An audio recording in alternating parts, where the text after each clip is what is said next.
The Vinaya tells the story of the Buddha right after his awakening, when he went to teach. He sought out the 5 brethren, the monks who had been looking after him during his austerities.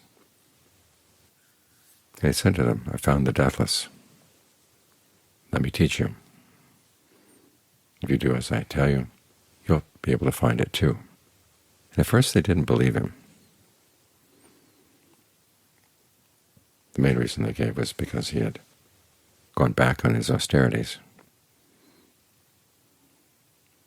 But you also wonder, was there something inside of them that didn't believe it was possible for anybody?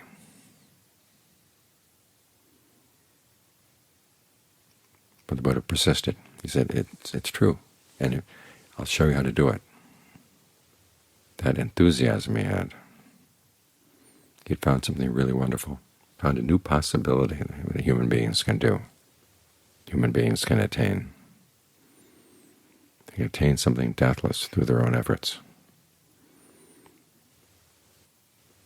That's quite a statement about the power of the mind. I was thinking about that this morning as we were having the funeral service. We had a number of people who were not Buddhists there, some of them from a Christian background. And a lot of the religions of the world basically say, you can't do this on your own, you need some outside help.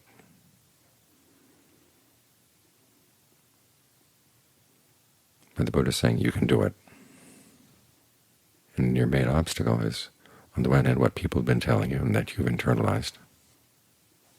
On the other, it's those voices in the mind that are afraid of failure, afraid of who knows what. They're the voices of laziness. It sounds like a pretty daunting path. So they dismiss it, and they dismiss your ability to follow it.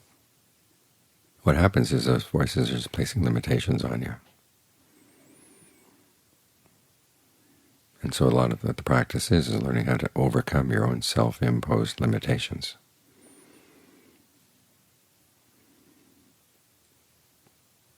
This sense of who we are is basically made up of 3 different roles. There's the you who wants happiness, and the you who might be able to provide it, and then the you who's the commentator. Sometimes it doesn't feel like you, sometimes it feels like it's coming from outside because you've picked up voices from outside. But in internalizing them and making them part of the inner conversation, they become part of you. And all 3 of these senses of who you are have to be trained to overcome their limitations. Because sometimes the you who wants happiness is happy to have something easy and immediate. The you who's capable of providing that happiness tends to be comfortable in its old ways of doing things. Realizes that what it's been doing isn't perfect, but hey, what could be better? Or even if there could be something better, it's a lot of effort. And then there's the you who's the commentator, who tends to be very critical, in fact so critical that sometimes people say just get rid of your inner critic. Just learn to be happy with whatever. But you can do that only for a little while. And then you get dissatisfied. So you're trying to train all 3 of these different roles that you have, roles that you play, to get rid of their limitations.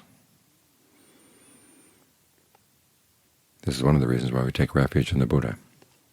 We take seriously the fact that he did find something deathless, and he taught it as a path that human beings can follow. As Ananda told the nun one time, you hear that other people have found the deathless, and you tell yourself, they did it, they're human beings. I'm a human being, why can't I? That thought, he said, is a type of conceit, but it's a very useful conceit to have on the path, that you are able to do these things.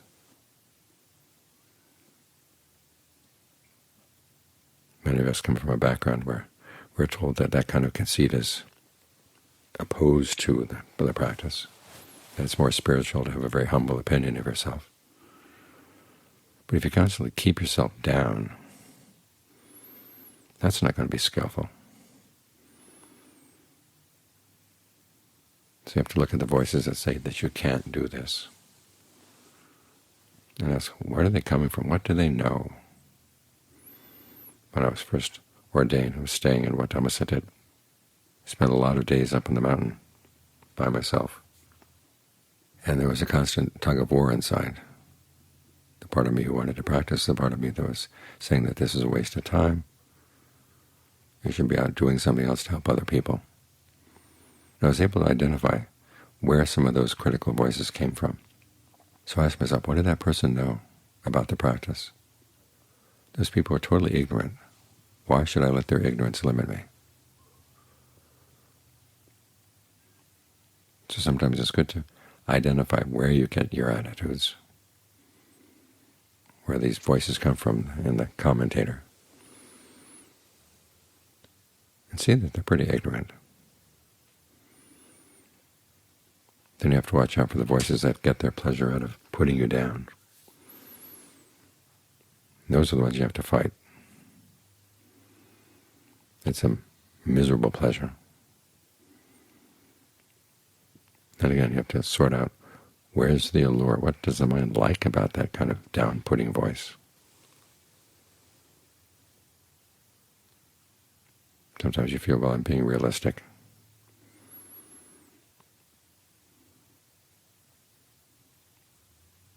But as William James, the American philosopher, pointed out, there are two kinds of truths in the world. There are the truths that you can know only when you put your desires aside from your desire to know, and just look at the way things are, like at the orbits of the planets, that kind of thing. And there are other things that become true only when you want them. In other words, this is where the desires have to become part of it. And if you squash those desires, again, you're placing limitations on yourself. The desire to find true happiness is something to be encouraged. The desire to find something deathless, a happiness inside that doesn't die, doesn't change, that should be encouraged. The belief that you have it within you, the potentials to follow that path, that should be encouraged.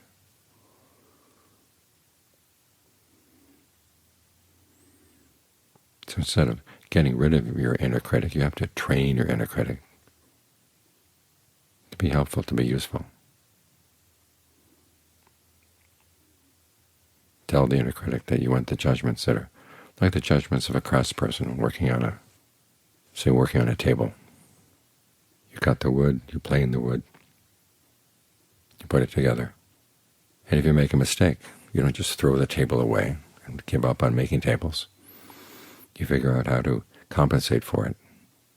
You're judging a work in progress.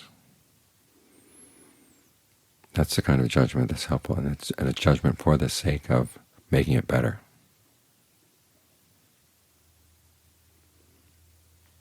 So as you meditate, think of any skills you've developed in the past, the type of voice that's required, and the type of attitude that's required. This may take effort, this may take time, it may take a lot of energy, but it's going to be worth it. And you may not be good at it yet. You sit and meditate and you find your mind wandering all over the place.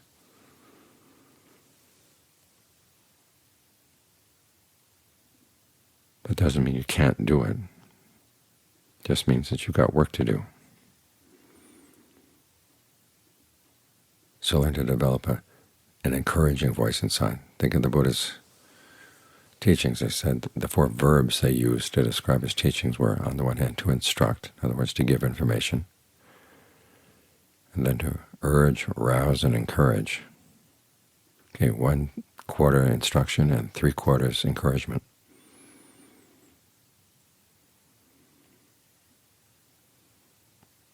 Let that be the proportions in your inner voices.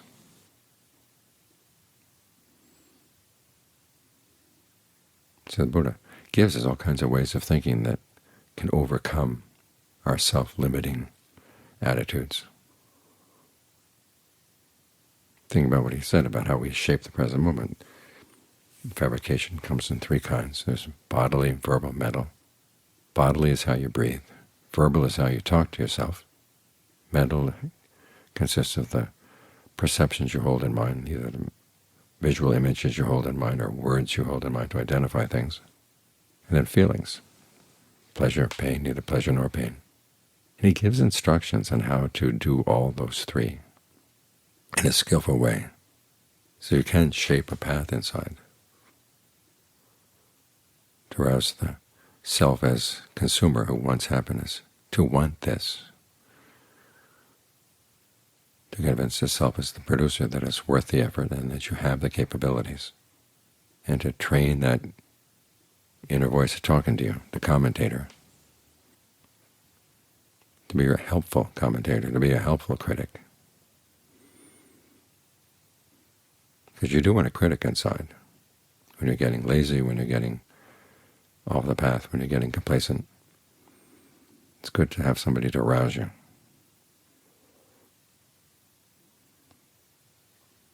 When you're getting carried away with yourself, it's good to have somebody to pull you back. But you want someone who does this skillfully. Thinking of the Buddhist instructions on right speech. In terms of his own speech, he would speak only what was true, beneficial, and timely. And timely meaning knowing when to be harsh, knowing when to be kind, gentle. I'm trying to develop those same standards for your own inner speech. Your inner critic says things that are true and beneficial, knowing when to be harsh, knowing when to be gentle. This you can train all yourselves. It's how the power of the mind gets released from its limitations. So those are some of the possibilities that the Buddha wanted to teach us. He'd found this potential, found this possibility, and it really was amazing. So amazing that he spent 45 years teaching it to anyone who wanted to listen.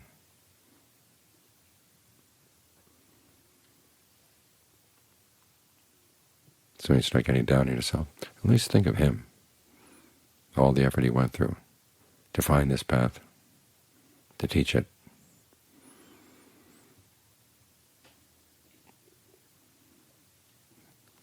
And the path is still there for you to follow. And you'll be convinced that you can follow it and you will benefit from it. And Ajahn Mahabua talks about how he'd heard from the senior monks in Bangkok of that time that the path to nirvana was closed, even the path to jhana was closed. But something inside him said that can't be true, but still he was concerned, would it be a waste of time? But then he realized, as the Buddha said, that the path is timeless. And it's not there trying to kill you. It's trying to open the way to see how far the power of your mind can go.